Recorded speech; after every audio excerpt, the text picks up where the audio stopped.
dengue, dengue, dengue. Dengue, dengue, dengue. I'm big about you, mommy, dengue. Dengue, dengue. On a parlé de l'élection, du processus électoral en Afrique, vecteur d'instabilité ou de légitimité. Quelle politique de développement? Moi, je pars d'une idée très simple. La problématique électorale, on l'appréhende toujours, mieux la cerner, à travers deux notions, la logique du pouvoir et la nature du pouvoir. Et c'est à travers ces deux logiques-là que l'on peut comprendre réellement les enjeux et les défis qui nous interpellent lorsqu'on réfléchit sur l'élection en Afrique. Enjeux et nature du pouvoir.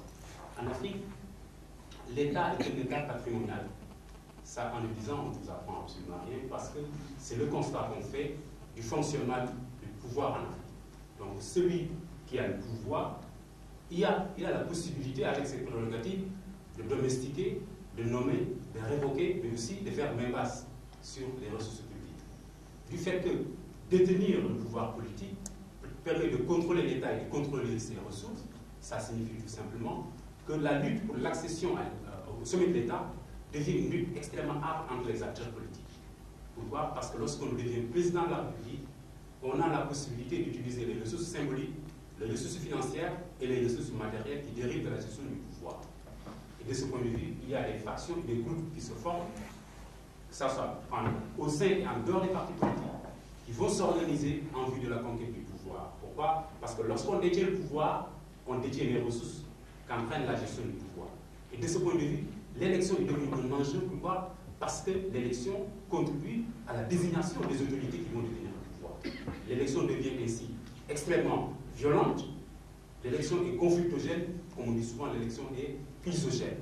L'élection est chrysogène, pourquoi? Parce que c'est à travers cette procédure-là qu'on va désigner les titulaires des postes de pouvoir. Et ce qui est grave aujourd'hui, c'est qu'on assiste progressivement à deux choses. Élection en tant que moyen de déstabilisation des États, mais aussi et surtout la perversion du principe électif.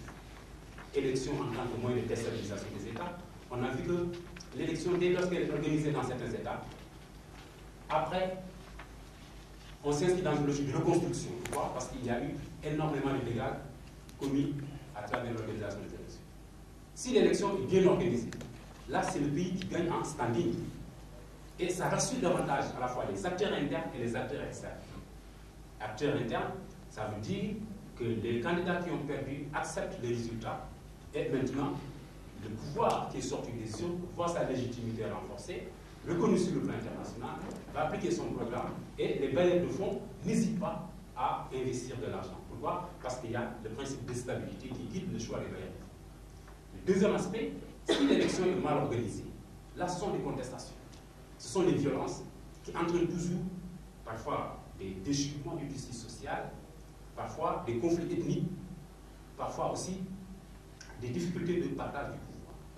C'est la raison pour laquelle, dans certains pays, juste après les élections, on propose la création de gouvernements d'union nationale, de gouvernements élargis, pour permettre à plusieurs acteurs politiques d'intégrer l'équipe gouvernementale et de diminuer la tension politique. Maintenant, l'autre aspect, c'est la dénaturation du principe électif. Pourquoi? Parce que l'élection est une compétition. Quand vous allez à une compétition, il y a un enjeu, soit vous perdez, soit vous gagnez.